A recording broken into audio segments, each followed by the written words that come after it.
হুজুর, আমার এলাকার কিছু যুবকদের পর্যাপ্ত বয়স হওয়া সত্ত্বেও বিয়ে হচ্ছে না।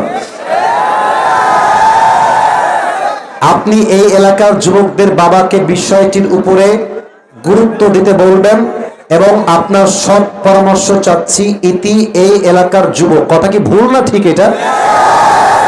ও আব্বাজান, ও আব্বাজান, ও আম্মাজান, আপনাদের কাছে আমি আমার দুই হাত জোর করে আবদার রাখছি, কোনো মজার ছলে নয়।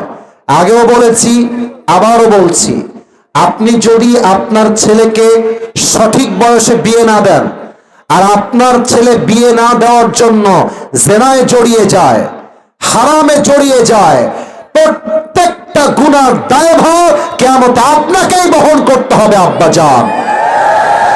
দুই নাম্বার কথা, আমার মায়েদের জন্য, মায়েরাই মেয়েদের মাথাকে নষ্ট করে দেয়।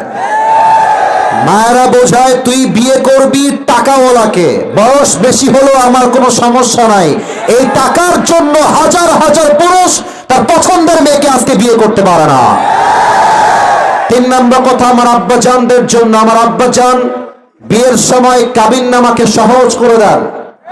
বাবারা কাবিননামা লেখে 10 লাখ, 20 লাখ, 30 লাখ, বলে যে আমার কাবিননামা বেশি না হলে আমার মেয়েকে তালাক দিয়ে দিবে। ও আব্বাজান, আপনি মেয়েকে বিয়ে দেওয়ার আগেই তালাক নিয়ে ভাবছেন, আপনার মেয়ে সুখের সন্তান পাবে কেমন করে?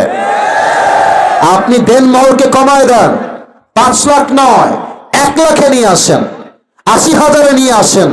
যার যেমন সামর্থ্য তেমন মোহরটা ধার্য করেন।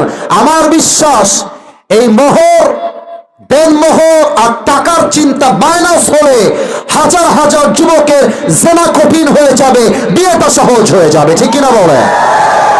আল্লাহ আব্বাজানদেরকে সঠিক বয়সে তার সন্তানদেরকে বিয়ে দেওয়ার তৌফিক দান করুক। পরের সবাই আমিন।